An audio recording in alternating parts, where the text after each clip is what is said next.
Robin was amazed of how 4 days could seem so short yet so long simultaneously.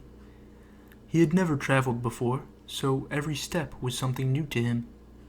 The rolling fields along the roadside, the animals, camping underneath the trees, everything seemed so vibrant, like he was in a different world.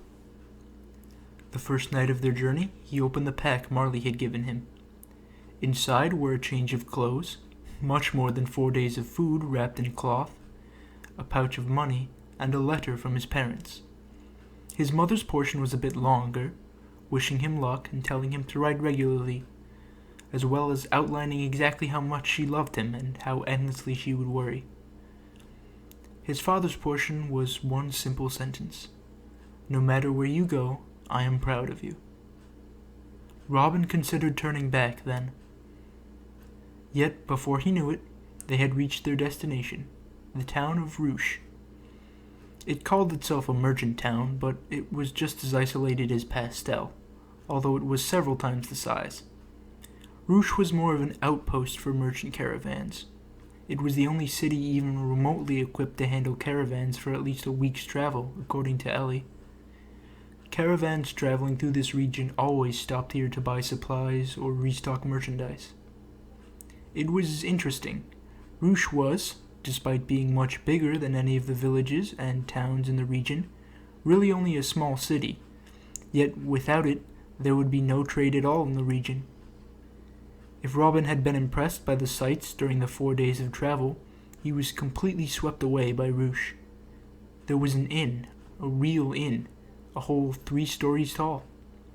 The town was full of stores, many of which sold items he didn't even recognize.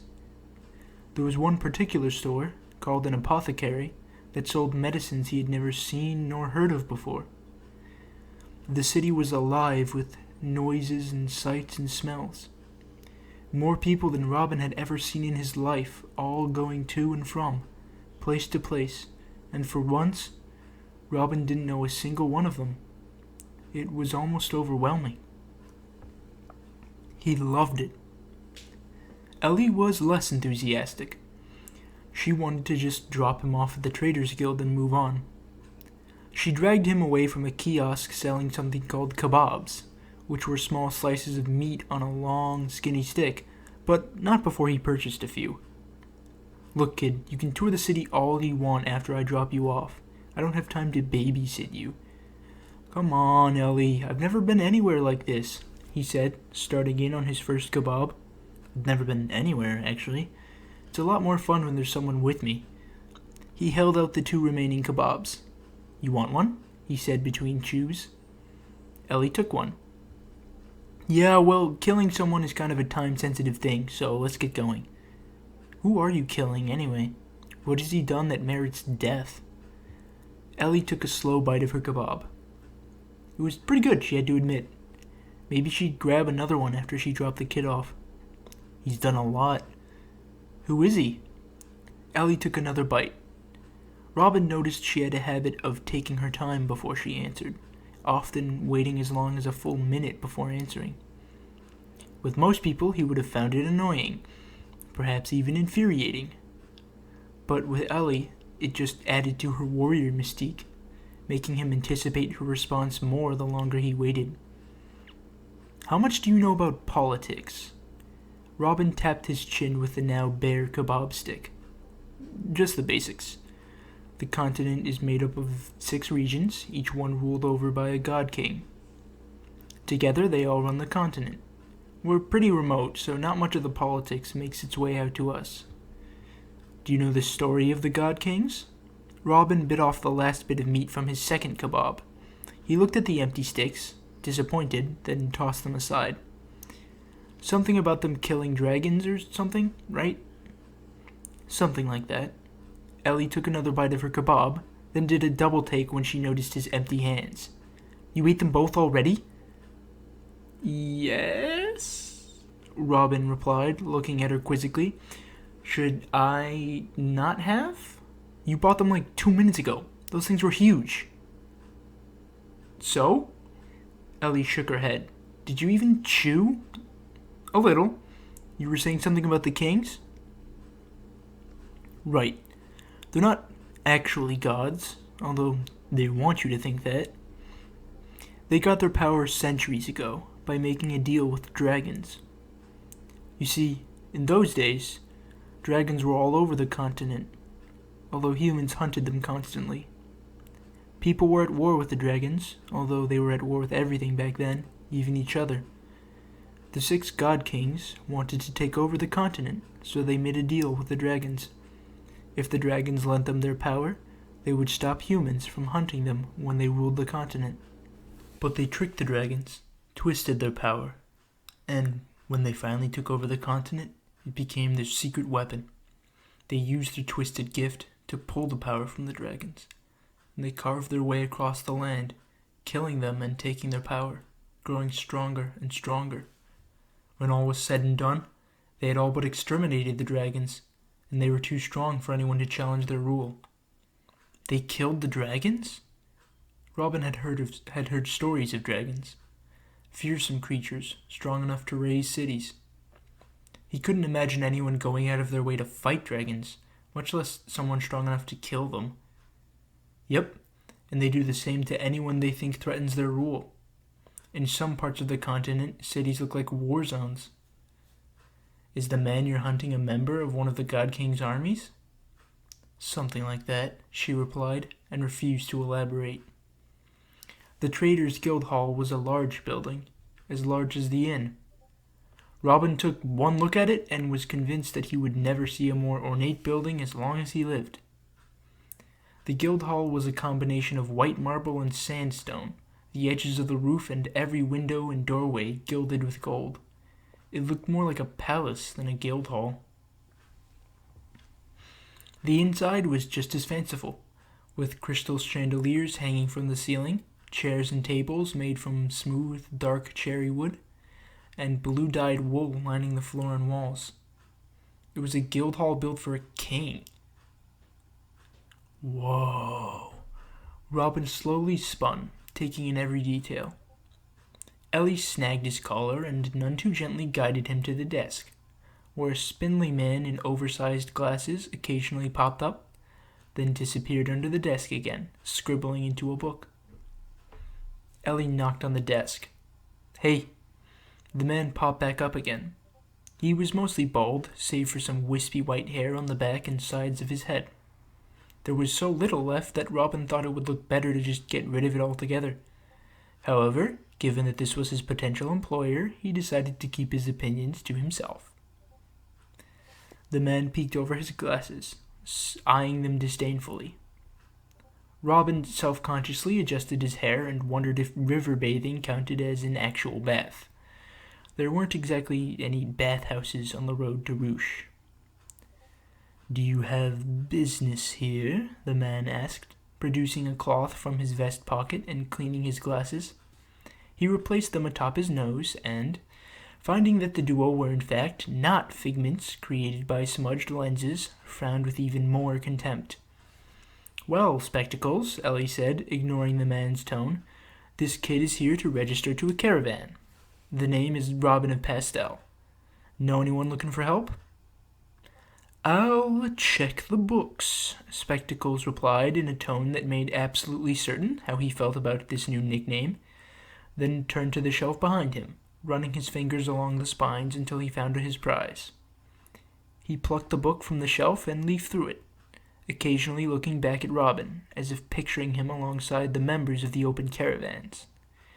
Given the amount of times his face scrunched as if slapped, Robin guessed it wasn't looking too good. Ellie drummed her fingers on the desk, and it occurred to Robin that she really didn't like his place. She was looking around at everything like it was coated in a layer of slime. Robin looked back at Spectacles, who was now about halfway through the book, then back at Ellie. "You can go," he said. "I'll be all right." Ellie looked at him in surprise. "You sure?" "Yeah," he smiled, although he actually had no idea what to do without Ellie. Her confidence was boosting his own, especially here in this completely unfamiliar place. "All right, look, just follow Glasses here and he'll bring you to see the open caravans." "If he ever finishes," she said, raising her voice for her final remark. The man shot her a withering look, then went back to scanning the pages. I thought we were calling him Spectacles, Robin joked. Ellie grinned. Call him whatever you want, kid. She strode out of the hall, grateful to be out from under all this pointless glamour. See you around, kid, she said before closing the door. It was a few moments before the man realized she had left. She will not be accompanying you, sir? He asked, although his voice caught a bit on sir.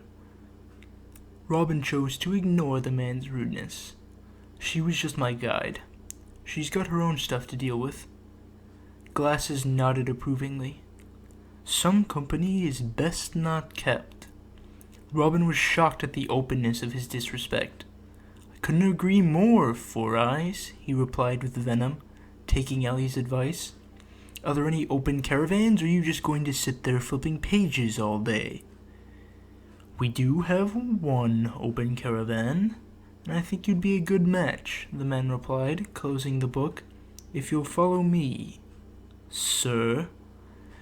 Through a side door on the far end of the hall and just beyond a porch was a row of caravans, each teeming with activity. The carriages themselves ranged from simple wooden carriages covered in white tarp to carriages as ostentatious as the Guildhall itself. Four Eyes guided him down the row to the very last carriage, one of the simple ones. Manning it were 3 people, a tall, slim man struggling to pull a box onto the carriage, a muscular woman shoving the box from the other end, and a large man with long, dark hair and an even longer, darker beard, who looked like he could easily load the box himself, but was instead standing off to the side giving the other 2 instructions. Come on, Rose, push! The woman brushed a strand of auburn hair out of her face. I am pushing, you lazy old man. Why don't you come pull instead of this skinny bag of bones here? It'll go a lot faster. The skinny bag of bones huffed. I'm insulted, Rose, darling. I'm doing all I can here. Don't call me darling, Poindexter. Rose shoved, forcing the box up a few inches. Well, it helped, apparently. I'm going to crush you with this box, I swear. The 2 pulled and heaved, yet the box refused to budge. Four Eyes cleared his throat, but none of them even bothered to look in his direction. After a few awkward moments, Robin walked over to the carriage and positioned himself next to Rose, bracing his shoulder against the box. I'm about as bony as this guy, but mind if I lend a hand? Robin glanced at him, then grinned cynically. Sure thing, pal. Bony or not, it'll be easier than waiting for him to put in some elbow grease. On my count. Rose counted down, and Robin pushed upward with all his strength. Slowly, the box inched upward, until it thumped down onto the carriage. Rose and the man sat down, panting. Robin stepped back, taking in the carriage and rolling his shoulder. It seemed to be filled mostly with boxes identical to the one they had just loaded, with a smattering of smaller boxes and bags. Robin turned to the larger man. What's in there? The man ran his fingers through his beard. Mostly weapons? What's it to you? Four Eyes cleared his throat again, louder this time. This is Robin of Pastel, and he's to be your new 4th man. Robin, this is Harvin, the leader of the caravan. Robin shook Harvin's hand, trying to keep his grip firm. The man's hand easily dwarfed and squashed his own, but Harvin nodded approvingly nonetheless once he let go. You've got a firm handshake, Robin of Pastel. You sure that wasn't just my bones compacting? Robin gently rubbed his wrist. I can't work for you with one hand, he said dryly. Harvin laughed and clapped him on the shoulder.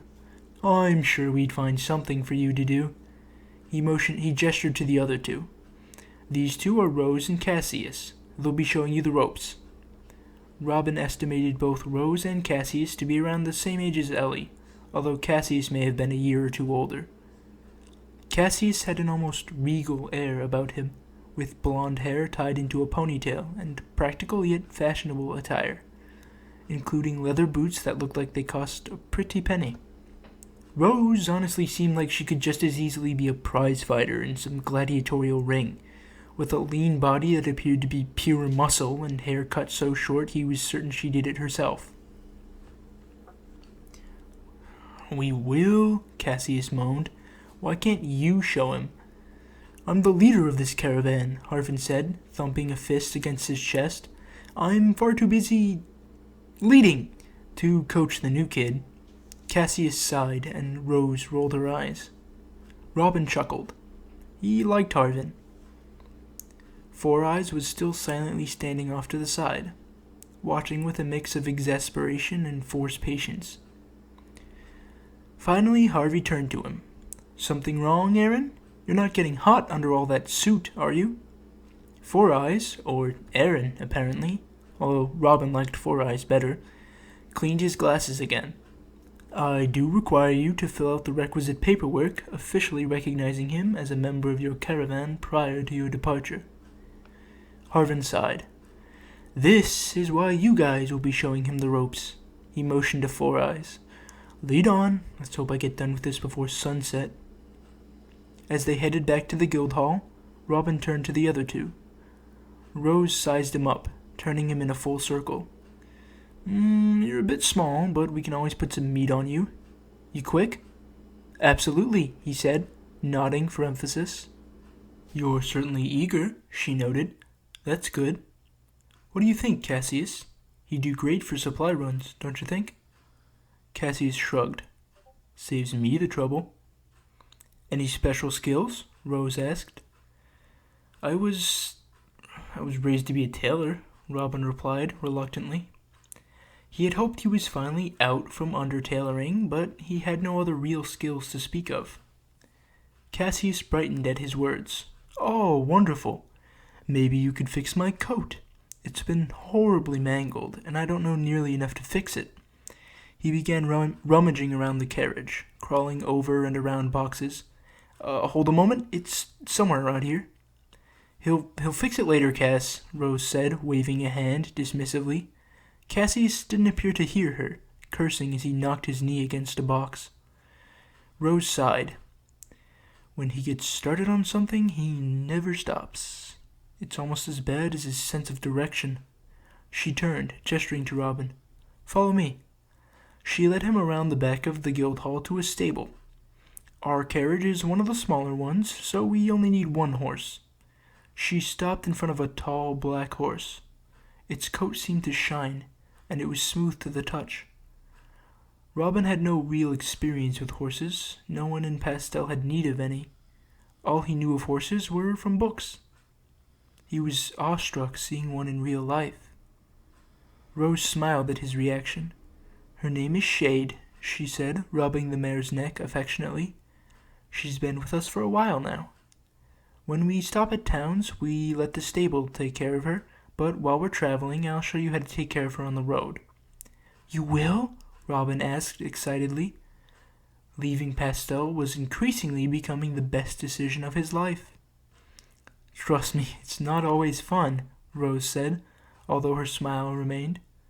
She spent a while outlining a few different aspects of horse care, and he got to feed Shade some hay. "All right, let's head back to the carriage. Cassius will give you a few more tips, and when Harvin is done with his paperwork, we'll head out." As it turned out, Harvin was already there upon the return, and Cassius had finally found his coat. Horribly mangled was a bit of an overstatement. The only damage was a torn sleeve and a frayed cuff. Robin could repair it rather easily with the right materials. Rose retrieved Shade and showed Robin how to bridle her and hitch her yoke to the carriage. Before he knew it, they were riding through the streets to the town gate. Robin was really doing it. The whole continent was before him now. As the guards opened the gate, there was a commotion on the street behind them. Robin looked back to see a familiar cloaked woman throw a vicious-looking man over her shoulder into the window of a tailor's shop. The irony of this was not lost on Robin, but he didn't have time to dwell on it. He leaned out of the back of the cart as he saw another man round the corner, clad in all black and wielding a strange curved blade. His face was hidden behind a black and white jester's mask. the black-lipped smile disturbing in tandem with the clothes and blade. "Ellie!" he shouted, and she caught his eye, then sprinted for the cart. The masked man attempted to pursue, but was cornered by a trio of guards. 4 more guards ran past Ellie, surrounding the man. He lowered his sword, and Robin sighed with relief. Ellie hopped in the back of the cart. "Go!" she yelled. "Who might you be?" Cassius asked incredulously. "Get this cart moving," was Ellie's response. "It's okay, Ellie, the guards have him," Robin assured her. "Look." "They won't have him for long, kid. Now, unless you all want to end up with your guts decorating your merchandise, we need to leave." Robin glanced back at the masked man. If Ellie was worried, he probably had reason to be too. "All right, let's go." Harvin looked back. "I hope you've got fare, lass. This isn't a charity." He flicked the reins, and Shade trotted through the gate onto the road. Robin took one last look at the masked man, and he could have sworn they locked eyes before the gate closed.